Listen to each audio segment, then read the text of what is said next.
In 1969, a group of astronauts changed the world. They walked on the moon. It's one small step for man, one giant leap for mankind. In 1972, our journey ended. We've never been back. 2010 begins a year of change. Private companies are working on next-generation spaceships. Governments are looking to go back to the moon and on to Mars. It's time to look up and dream again. It's time to push humans into the cosmos. It's time to educate and engage the planet. It's time for Spacevidcast.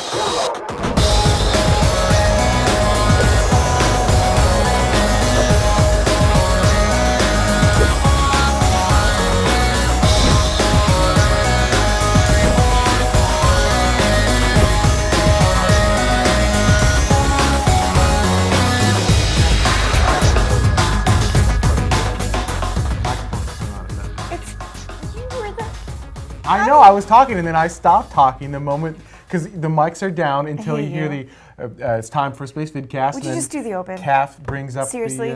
the audio on the audio board. My name is Benjamin Higginbotham. With me is beautiful, right there, see that? Right there. Benjamin Higginbotham. With me is beautiful, lovely, wonderful, talented Carrie Ann Higginbotham. And we are your Spacevidcasters. This is, what is this, episode 317 for May 7th, 2010, something like that.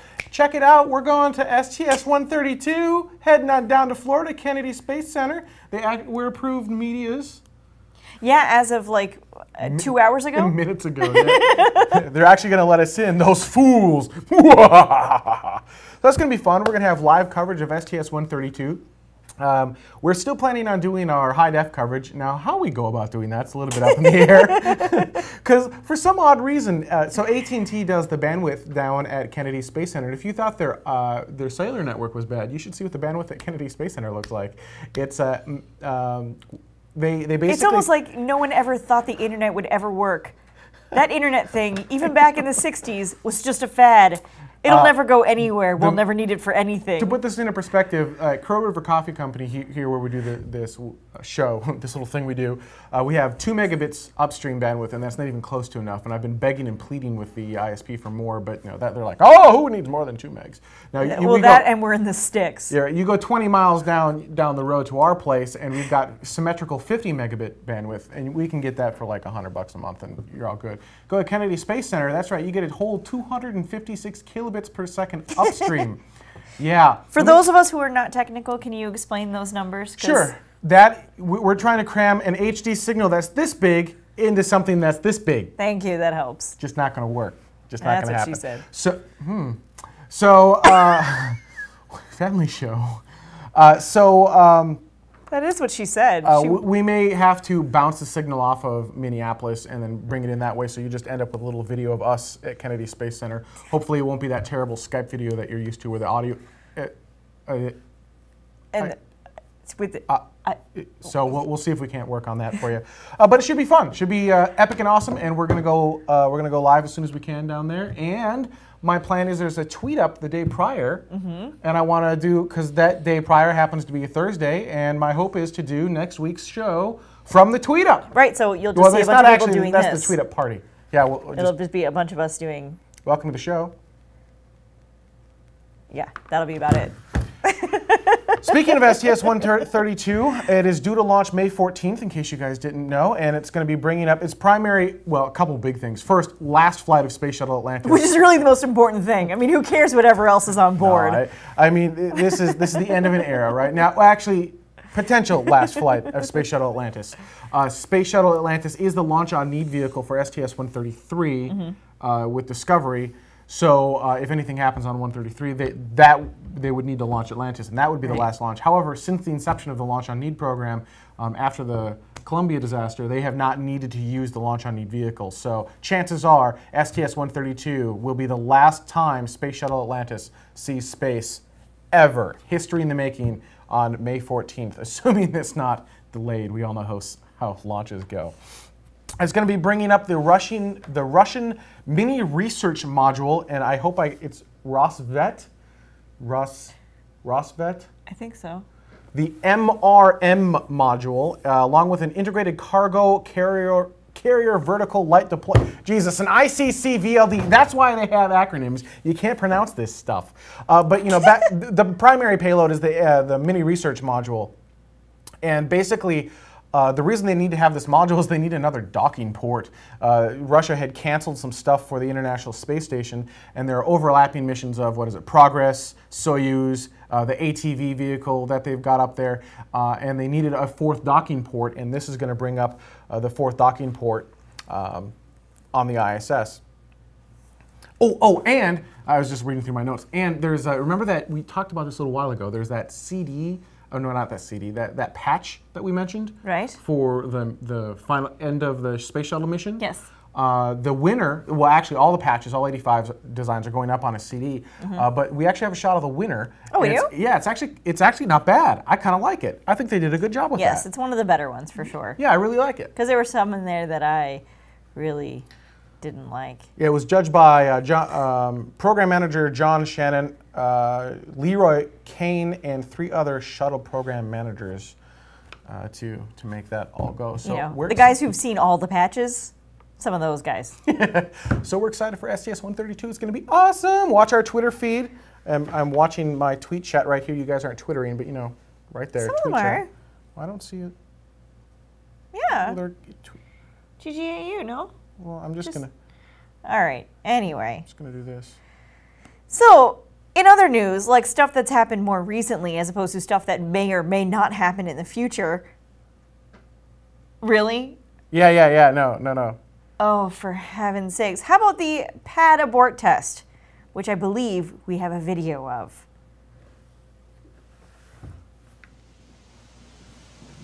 Five, 4, 3, 2, 1. Launch. Stop.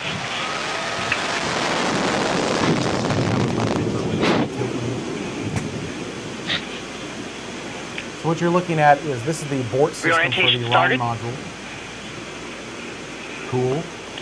Reorientation complete. It's supposed to do that, Apogee. just so everyone knows. Last jettison. FBC jettison. Drogue deploy. Drogue cut. Pilot deploy. Mains are out. Please don't pull in Ares 1X. Please don't pull in Ares 1X. First stage disreef. Alright.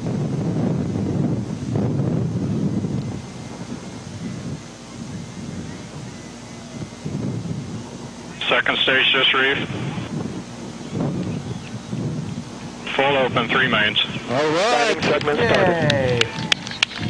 And there you go. So that was, yeah, it mentioned in the chat room, the Ares 1X, if you remember right, the parachutes did not deploy correctly for Ares 1X Right. for the solid rocket booster. Right, well, Which I thought was kind of funny.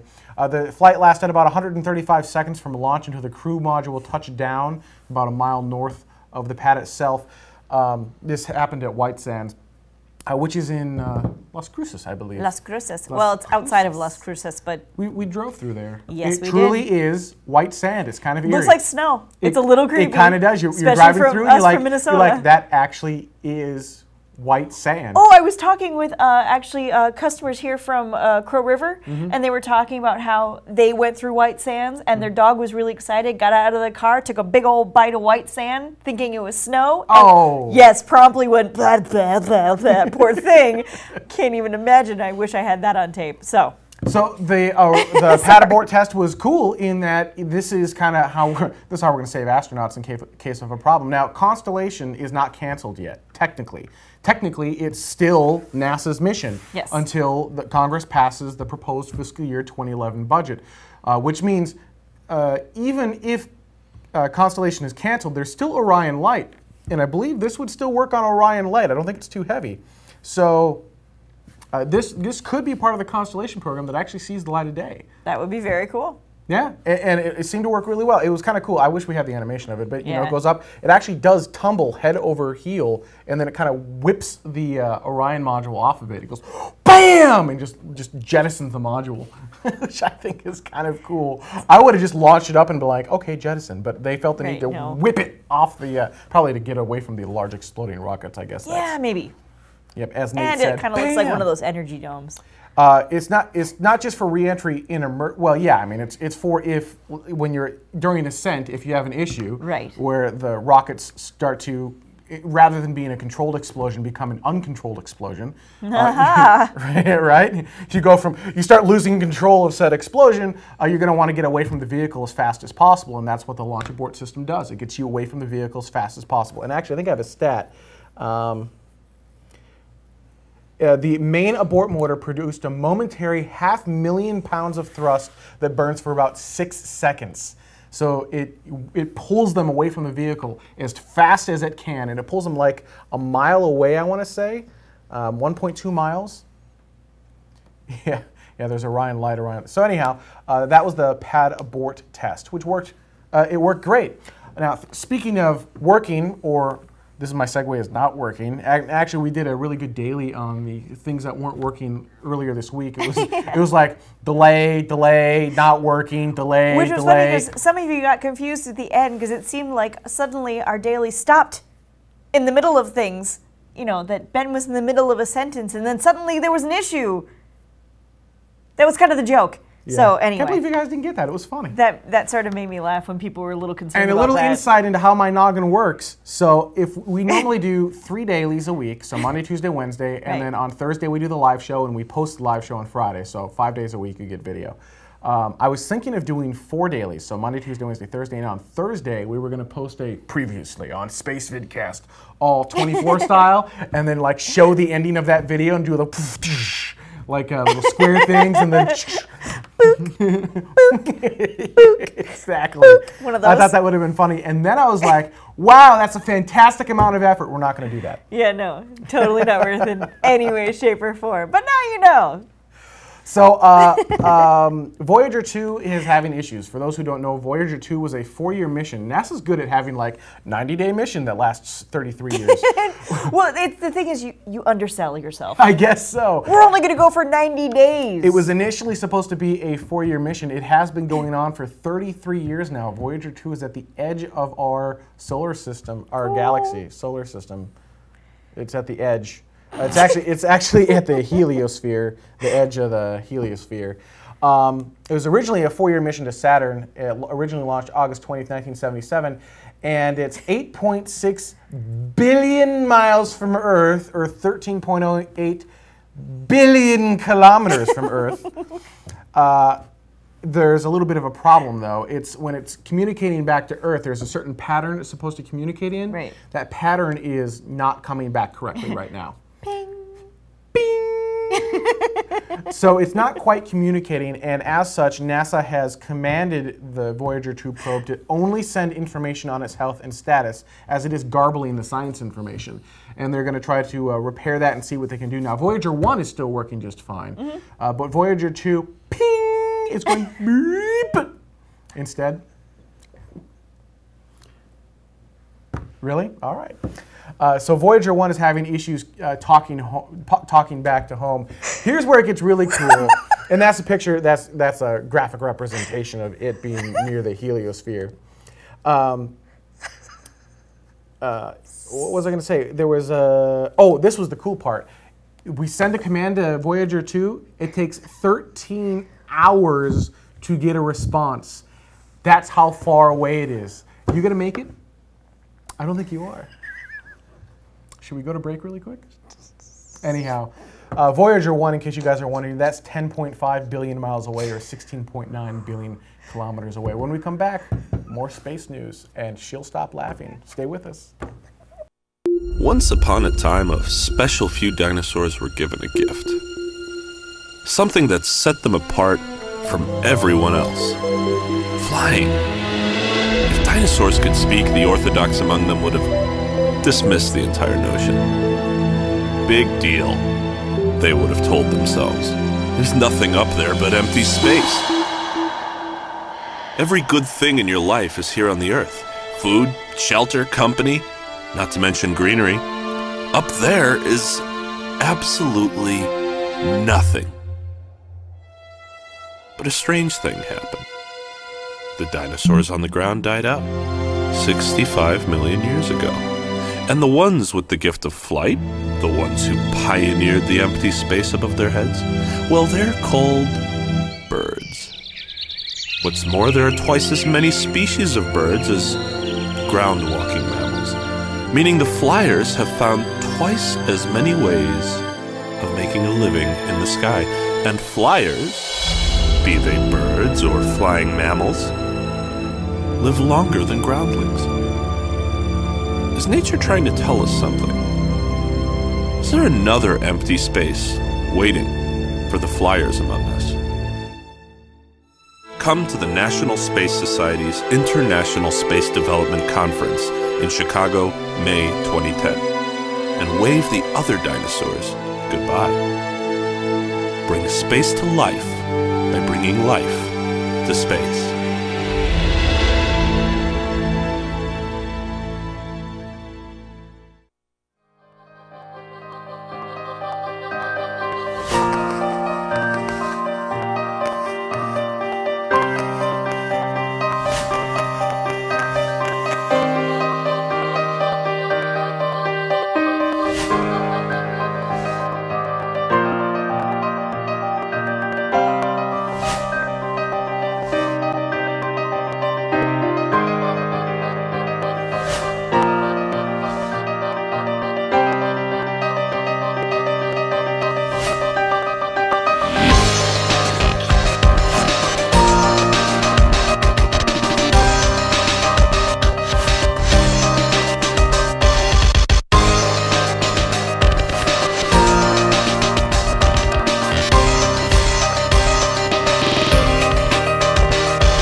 The show to be? Oh, I don't care.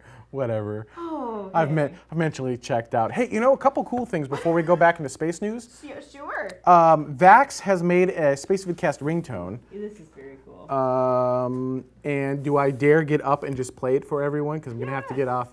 Actually, Kath, if you look in your downloads folder, I think it's called like SVC 1_ringtone.mp3. And if you play it on that computer, we can hear it.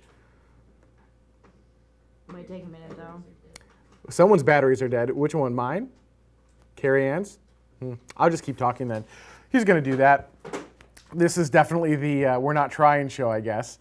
We'll you know what? We'll put that in the Epic post show, so you guys can all hear it in the post show. If you didn't subscribe to Epic, you'll have to subscribe in order to hear it. But it's pretty cool. And then if you want the official Spacevidcast ringtones, and we'll actually post this on the download page as well, the other one, you can get those by being an Epic subscriber by clicking on the downloads section. And we've also got some really cool desktop wallpapers as well as some iPhone wallpapers for your iPhones and mobile devices and stuff like that. And those are all available now. I kept saying on that page, like, coming soon. Only took 6 months. Yeah, can you play it? We'll see if you can play it. Here you go.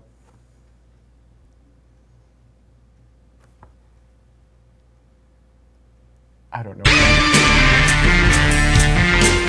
Retro.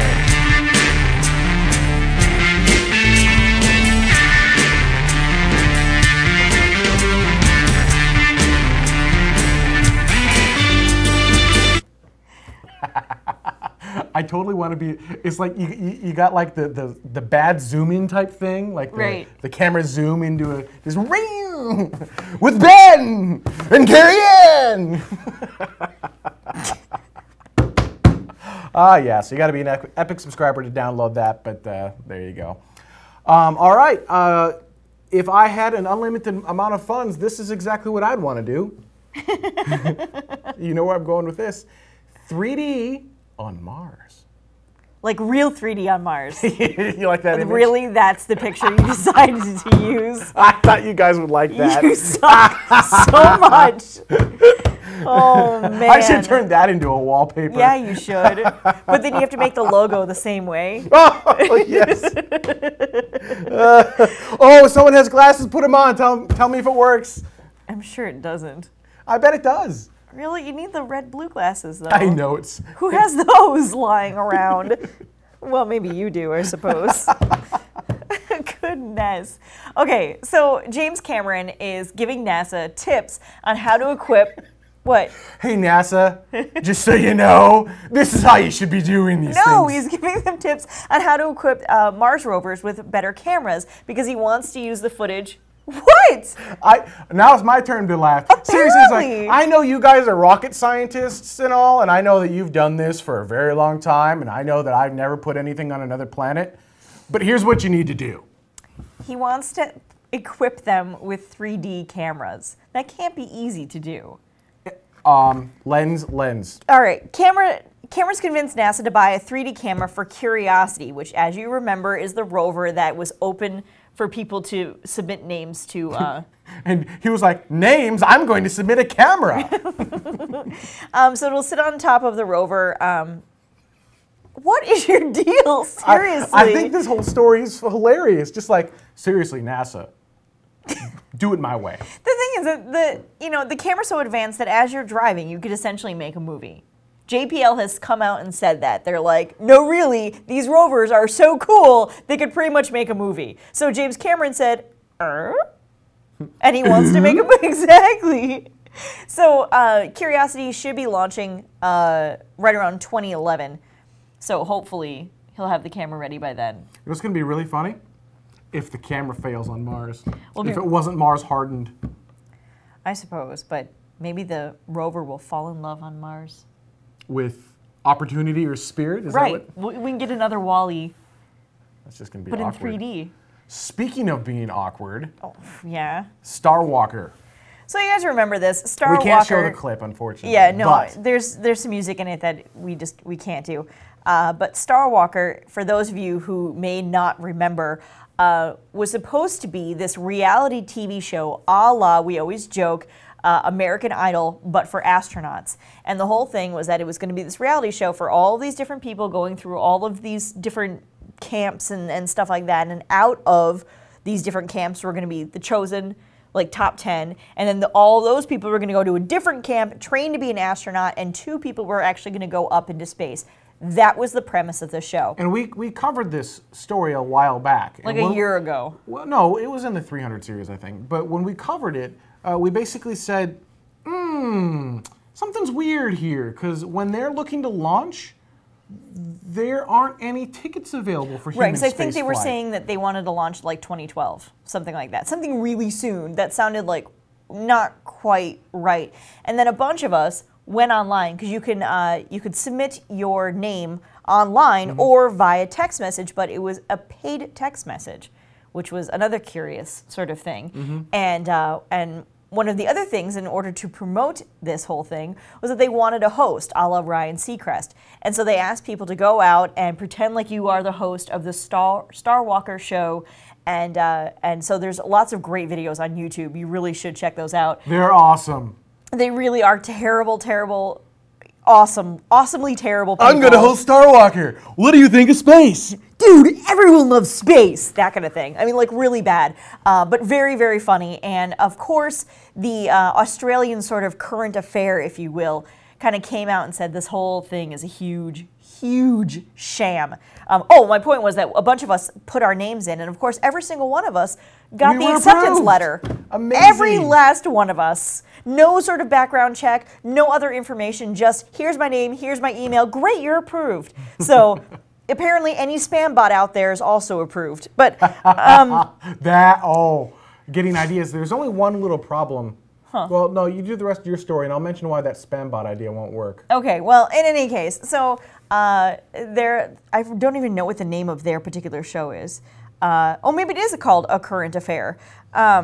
Has come out and said, this guy is a complete whack. He's been disbarred. Who said he's whack? I said he's whack. Anyway, you know, and the other thing is that the guy who was running this, the supposed like CEO of this company, also loves conspiracy theories and has other videos also on YouTube. Please go out and look for them. Absolutely worth watching. Talking about the how the aliens have surrounded Earth and the Moon, and how one of the reasons we need to go into space is so we can negotiate with them. Now, unfortunately, if you want to sign up for my turn, my mic this time. Unfortunately, if you want to sign up for Starwalker, the website isn't exactly taking applications anymore. While you're at it, click the cut button for me, Calf. So, so just click cut. There you go. That's what the website currently looks like. I don't think. Oh, that doesn't look like the Starwalker page that I know of. It is interesting that he was using Red Hat Enterprise, though. Well, hey, good for Red Hat. So any hackers out there want to put the Starwalker site back up, now you know You what totally should. He's using Apache on Red Hat Enterprise. You can get people's names and email addresses for free. I would. If I was a hacker, I'd be all over that. So yeah, I'm sorry everyone. If you want to go to space, you're going to have to spend $200,000, just like we will have to spend $200,000. Just like the rest and of that's us. going to get you 5 minutes. Or, as we did a couple episodes ago, you'll just have to spend the amount for an intercontinental trip on a 747, maybe someday soon, and go up on a balloon with 80 other people. There you go. That would be cool too. That would be kind of cool, actually. Speaking of balloons in space, oh my gosh! You're just on it tonight, That aren't you? was awesome. I'm giving myself a pat on the back for that segue. Because you didn't. I know you didn't. Plan I did that. not plan that at all. I know you and didn't. Oh my goodness, That best was segue ever. That was a and really for those good of you one. wondering, yes, we're segueing into Bigelow Aerospace. Yes, of course we are. Bigelow is finally kind of doing their coming out prize, and they are finally deciding to get their name into the common vernacular, if that makes any sense. They want to make sure that people know Bigelow Aerospace has these, you know, inflatable space stations that are up there already. That was a thing that I didn't know. I didn't realize that they were already there. They got a couple up there. Yeah, and which is kind of cool. Do you have that one picture that I had? No. Which one picture did you have? The one with the, you were like, why does it say that on there? And I said, oh, I thought that was really funny. That's why I gave you that picture. Oh, no. I thought that was stupid, so I didn't put that in there. All right, fine. Well, we'll ignore that then. But Bigelow is developing two commercial habitats, 180 cubic meter Sundancer and the larger BA-330. What does BA stand for? Anyway, they're hoping that a lot of this is being deployed by 2015, or that Sundancer will be deployed by 2015, and then the 330 a couple of years later. And they really aren't looking for the average Joe to be going up on this. These aren't Virgin Galactic customers who are going to be spending some time in Bigelow. This is really more for those countries who have the astronauts but don't have a space station to get them there, you know, all of that fun stuff. But I thought that was interesting, so it's kind of nice. And they are looking to, they're keeping a close eye on SpaceX. They're keeping a close eye Yeah, that's actually Bigelow's biggest problem, isn't necessarily getting the inflatable space stations into orbit. It's getting the humans to the space station. Right. So they're keeping an eye on Dragon. They're keeping an eye on the Boeing CTV prototype and stuff like that. So we'll see. He said they're Quantum G. Did you just say that they're full of hot air? Really? Boom. And speaking of SpaceX, or are we not talking about SpaceX? What do you want to say about SpaceX? Well, the thing is that we're going down for STS-132. You know, you can mention that, but here's me holding my breath on SpaceX actually making that launch date. Nope. Hopefully, SpaceX will be launching on May 20th. They're 90 days out. Whatever. All right. Ask me again in 90 days how far out they are. Another update I'd like to mention really quickly is the Mars 500, which makes it, you know, here in the US, we've got the Daytona 500. Like, this just sounds like another raceway, but that's not what's going on. The Mars 500 is something that that ESA has put together, and it's to test individuals on a real, what am I trying to say here? Actually try to simulate what it would be like for them to be on Mars. So Right. isolate them, take communications back to their loved ones, and delay them the proper amount of time. Right. If they are allowed to communicate, they are allowed to communicate, but I think they actually do insert a. I don't remember because it depends on where Mars is to Earth, but I think they insert a 7-minute delay in Mars 500. Something along But those I don't lines. remember off the top of my head. The whole idea is that Someone in the chat everyone room. is worried that these missions, they're so long. This one that they're doing, the latest one that they're doing, is 520 days. And so it's going to be testing the psychological nature of these missions, not just, can the mission be done? We can figure that part of it out, and we are figuring that part of it out. But the psychological effect that this could have on, a crew of only 6 or 8 people, that's huge. And if you don't underestimate this. Think for a moment. Imagine for a moment being stuck in a room with me for over a year, and only me. Yeah, just blew your mind, didn't I? Almost 2 years, 520 days. Wow, you'd be like, The idea is to exactly mimic the timescale of a Mars mission. So 250 days for the trip to Mars, 30 days on the surface of Mars, and 240 days for the return journey, totaling the 520 days. This is the module that they've set up. And so the gray part is mostly sort of like the spaceship, if you will, the living quarters, the scientific quarters and stuff like that. And then the red part is the mimicked Mars surface. So that they would be spending quote-unquote time on Mars, 30 days on the surface and doing some stuff there. And I think it's fascinating, and I think it's really interesting that they're doing this. Let's see. Yeah, they'll be inside the 180 square meter or 1,000 square foot module, which is tiny. That's just absolutely tiny. You can't make these things big enough to feel like you're getting away from your crewmates here. Really? Mm-hmm. What? Why are you making funny faces I'm making at funny me? faces because I'm reading the chat room. Oh, and I can't do that while I'm doing this. Good audience. I like these guys right here. They're funny. Funny guy. Funny people. Funny people. Anyway, so it'll be interesting to kind of see, how this goes. And they do have cameras set up, and God forbid there's a scary emergency, somebody cut off their hand or something like that. They do have medics on board, but if there's something that the medics can't, the guys who are medically trained, if they can't solve it, they will break in if need be. Guys who are medically trained. What? Nope. What? Keep going. What? The medics, the guys who are Well, medically because trained. no, because it made it sound to a certain extent that there were other people who were medics as opposed to part of the crew are medics. If some guy goes completely postal on the other guys, they will break in if need be. Because that's not, they don't want anyone dead on these sort of things.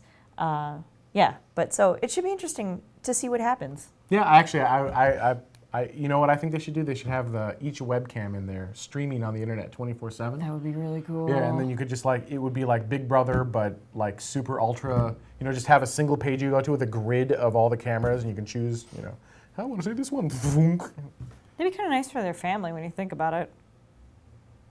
Kind of creepy, I think. I don't know. That's our show for this week. 2 big brothers. We will see you guys next week. In Florida! In Florida. Now, whether we have a show on Thursday night or not, a little questionable. Certainly not in high definition because there's no bandwidth in Florida. But we'll try to bring you guys something at the very least. And then we'll definitely be coming to you live on Friday, again with something. We're still trying to figure out exactly how that's all going to work out, but it is going to be awesome. And I'd like to thank everyone for signing up for Spacevidcast Epic. We had a couple people do that prior to the show. Do you remember who it was? It was Space Tech. Space Tech. And we wanted to give a shout out to Extreme. Extreme, watching from, he's an Aussie, I believe. Yeah, and we all Which, are by the hoping- way, is also where Starwalker, I think, started. Yeah, I don't think it has anything to do with that. But we're all hoping that, Extreme, that you're feeling better. We heard about everything that's going on with that. So wanted to make sure we gave a shout out. Ooh, it sounds mysterious when you put it that way. Well, I mean, I don't necessarily know that his business is... That infection? Pretty sure it's not what I said. Pretty sure I didn't say Oh, you know anything. what? I've just gone straight into post-show mode without actually wrapping up the real show, have yeah, I? can we do that first? Yeah, oh my gosh. Thanks. All right. Join us next week, hopefully next Thursday and Friday. Hopefully Space Shuttle Atlantis will be able to take off on May 14th. If not, we actually have slated a good amount of time to be down there just in case it gets delayed due to weather or technical faults. Last time Space Shuttle Atlantis will most likely ever launch for space, and it's going to be a sad thing to see her go. You know, it's my personal favorite orbiter, so I'm glad that I'm going to be able to see I'll this be one. crying. I already know I'll be crying. You know, I have actually seen about half a dozen launches, but never from the media site. And I am being told from Jason and Tim, who are our media correspondents down at Kennedy Space Center, that there were two different examples given. There's like one example was that it's the difference between being in the nosebleed seats for a concert and being on stage. Yep. And somebody else said it's the difference between watching a concert on TV or being there in the front row. So either way, it works out. So basically what we're doing is rubbing it in, saying we'll be there and you won't. Well, no, that's not true because some of you will be there. And so we are looking forward to seeing you guys. Absolutely. And follow us on Twitter so we can all... And all of you at the Tweet Up, we'll see you at the Tweet Up, and we'll want to get everyone together and have bunches and bunches of parties and whatnot. So thank you for signing up for Spacevidcast Epic, which is what makes all of this work. We'll see you guys next week. Beam again. It's time to look up. It's time to look up. It's time to look up.